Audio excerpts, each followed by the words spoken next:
Hi everyone, welcome to my mini blog. ಇದು Saturday blog ಆಗಿರುತ್ತೆ.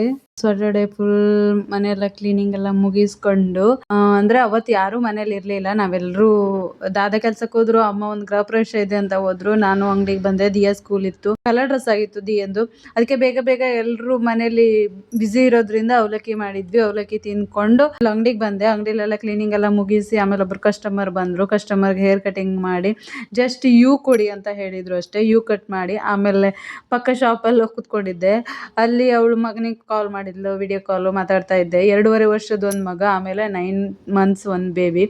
ಎರಡೂ ಮಕ್ಕಳನ್ನ ಬಿಟ್ಟು ಅವಳು ಇಲ್ಲಿ ಅಂಗಡಿ ಕೆಲ್ಸಕ್ಕೆ ಬರ್ತಾಳೆ. ಗ್ರೇಟ್ ಅನ್ಸುತ್ತೆ ಅವಳನ್ನು ನೋಡಿದ್ರೆ. ಆಮೇಲೆ ಊಟ ಎಲ್ಲ ತೊಗೊಂಡಿದ್ವಿ. ನಾವು ಒಂದು 20 rupees ಸಾಂಬಾರು ತರ್ತೀನಿ, ಇಲ್ಲೇ ಹತ್ತಿರ ಹೋಟೆಲ್ ಇದೆ, ವೆಜ್ ಸಾಂಬಾರು. ಮನೆಯಿಂದ ರೈಸ್ ತಂದ್ಕೊಂಡ್ರೆ ಆರಾಮಾಗಿ ಇಬ್ರು ಊಟ ಮುಗಿಯುತ್ತೆ. ಆ ಕಡೆ ಶಾಪ್ ಹುಡುಗಿ ಮತ್ತೆ ನಾನು. ದಿಯನು ಅವ ಸ್ಯಾಟರ್ಡೆ ಆಗಿರೋದ್ರಿಂದ ಅವಳು ಬೇಗ ಬಂದಿದ್ಲು. ದಿಯನ್ ಮಲ್ಸ್ಬಿಟ್ಟೆ. ಮಲ್ಸಿ ಎದ್ದ ತಕ್ಷಣ ರಾಗ ಸ್ಟಾರ್ಟ್ ಮಾಡಿದ್ಲು.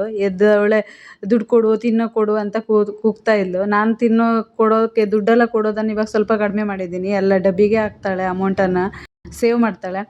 ಆಮೇಲೆ ಅಲ್ಲಿಂದ ಮೀನು ತರೋಣ ಅಂತ ಹೋದ್ವಿ.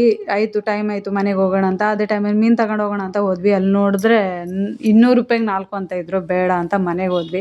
ಮನೆಗೆ ಹೋದ ತಕ್ಷಣ ಮನೇಲಿ ಗಾಡಿ ನಿಲ್ಲಿಸಿ ಏನು ಹೇಳ್ತಾಳೆ ಕೇಳಿ. ಇದೇ ಗೊತ್ತಿಲ್ಲ, ಸ್ಮೈಲೇ ಗೊತ್ತಿಲ್ಲ. ಸ್ಮೈಲ್ ಮಾಡು ಪಪ್ಪಿ. ನೆಕ್ಸ್ಟ್ ಮನೆಗೆ ಹೋದ ತಕ್ಷಣ ಟಿ ವಿ ಹಚ್ಕೊಂಡು ಟಿ ವಿ ನೋಡ್ತಾ ಉಳಿದ್ವಿ. ಆಮೇಲೆ ಸ್ನಾನ ಎಲ್ಲ ಮಾಡಿಕೊಂಡು ಊಟ ಮಾಡ್ಕೊಂಡು ಮಲಗಿದ್ವಿ. ಇವತ್ತಿನ ಬ್ಲಾಗ್ ಮುಗೀತು. ಓಕೆ, ನೆಕ್ಸ್ಟ್ ಬ್ಲಾಗಲ್ಲಿ ಸಿಗ್ತೀನಿ. ಆದಷ್ಟು ಸಪೋರ್ಟ್ ಮಾಡಿ.